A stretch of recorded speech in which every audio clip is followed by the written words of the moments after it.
بہرحال جی اللہ تعالیٰ ہی بہتر جانتا ہے، اللہ ہی جانے کون بشر ہے، اللہ ہی جانے کون بشر ہے۔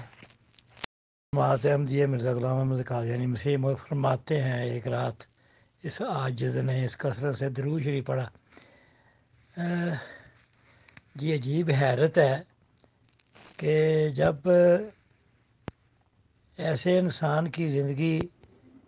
کو دیکھا جائے جو کہ انہوں نے خطابوں میں خود لکھا ہے کہ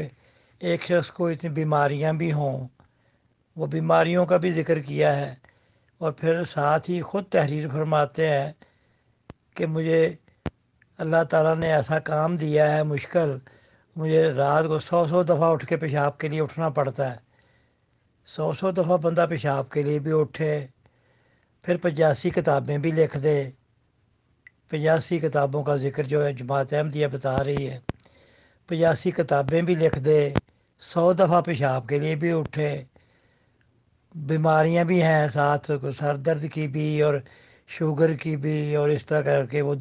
دو درد چادروں والا الہام ہے،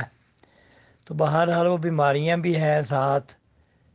اس کے ساتھ بچے بھی لگاتار پیدا ہوئے جا رہے ہیں، اور ہر سال ایک نئے بچے کا الہام ہو رہا ہے کہ اس وقت فلاں نے پیدا ہونا ہے، فلاں نے پیدا ہونا ہے۔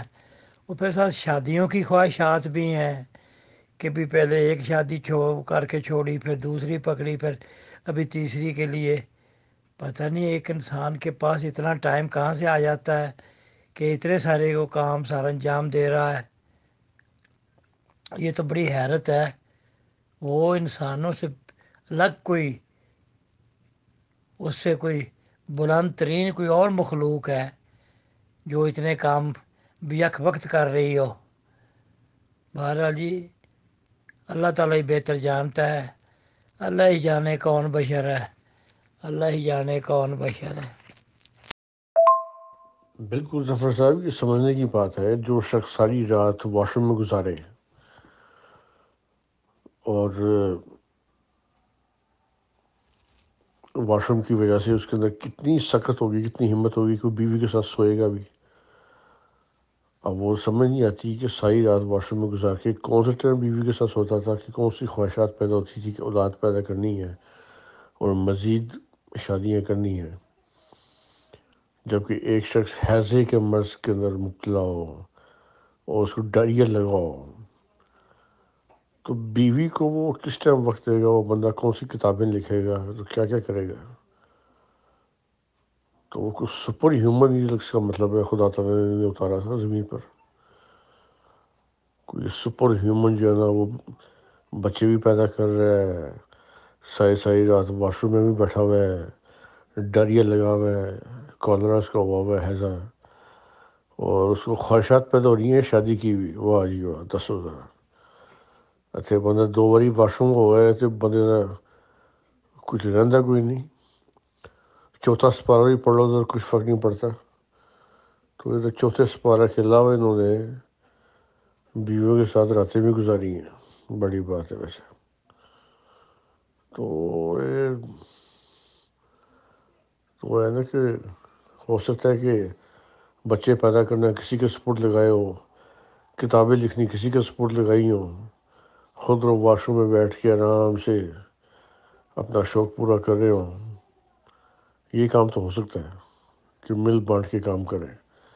پر وہ ایک ہی بندہ سارے کام کرے، اس میں کوئی کہنے نا کہ کوئی وزن نہیں ہے بات کے اندر، بات بنتی دکھائی نہیں دیتی۔ جی برادر محترم، اگر عقل سے سوچا جائے پھر تو ٹھیک ہے، پھر انسان پریشان، بلکہ پریشان ہو جاتا ہے کہ بھی یہ کیسے ہو سکتی ہے یہ باتیں، یہ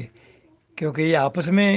وہ کنٹراڈکٹ کرتی ہیں نا۔ جو بندے جس کے جسم میں کمزوری ہوگی وہ اولاد کیسے پیدا کرے گا، تو خواہشات کیسے پیدا ہوں گی، تو اس چیز کو سوچنے کی ضرورت ہے۔ تو دوسری بات آتی ہے کہ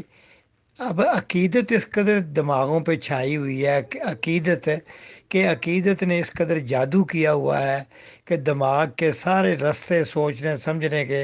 اس نے بند کر چھوڑے۔